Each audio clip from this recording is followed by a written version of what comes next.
My sister, it's indeed an honor to have you here.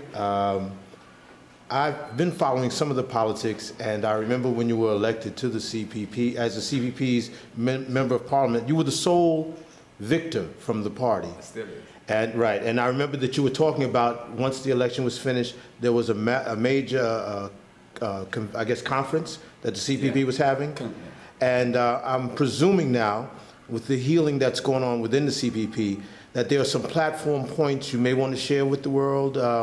Matter of fact, I only want to hear the ones that you want to share, because I'm sure in politics there's always some stuff you don't want to share. So if you could share a little bit of the vision, especially for, I mean, some for Ghana, but also for the Pan-African movement.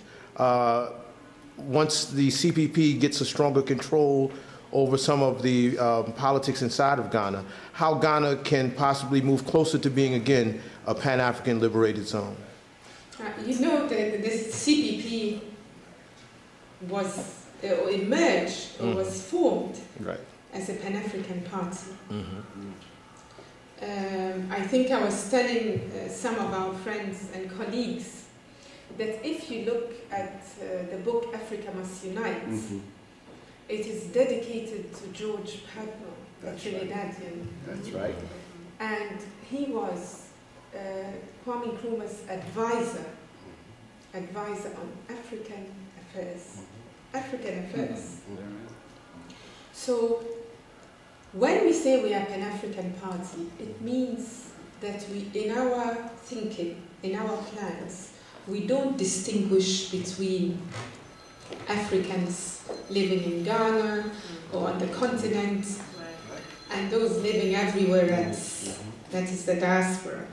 And many of us believe that our development and progress will not happen without the active participation and involvement of the diaspora, because we are in the business of reversing the consequences of slavery, of colonialism. Yes. So part of the vision is to reverse the impact of those ills. So we are a Pan-African party, and we have a Pan-African project. Left to Kwame Nkrumah, he would have pushed through his unification project very vigorously, together with the countries, other African countries who agreed with him, because some did. They would have formed a small nucleus, and then as it grows and becomes successful, other countries would join in. So we are following in his footsteps. We have those same dreams, because we believe that we must unite for our economic survival, our economic viability. So that forms part of our thinking. Right. But Kwame Nkrumah used to say that he's an African based in Ghana. An African based in Ghana. And this is how we think. Yes. And this is how we think. Because I believe you need a base. And you need to strengthen that base. And you need to have a loyal, strong following in your base before you can be effective anywhere else. Okay, thank you. So our preoccupation with building a political machinery in no way must it suggest that we are less concerned about our larger project, or the ultimate aim, which is to have a strong African nation. So that's on our Pan-African views or plan. As for the other political, let's say our political or the pillars of our ideology, they remain the same. You see, the whole objective of political independence was for us to restructure our economies so that our economies benefit our people, not anyone else. That's right. Gain control over your resources and your economy. That was the whole idea of political emancipation was the first step, or the means to arrive at the goal of raising the standard of our lives and creating conditions for our well-being and welfare. So that core principle still stands today. Amen. Because you know even better than I do that we are nowhere to fulfilling the basic needs of our people. Anyone who's traveled in Africa, who's lived in Africa, knows that the richest continent of the world still has poor people. That's right. Or people who don't enjoy the basic services, quality education, clean drinking water, access to quality, basic, forget even quality, basic health care. I always like to give an example of, in my constituency, the only hospital, public hospital, which serves thousands of people, has no ambulance. No ambulance. Yes, and a lot of young or childbearing women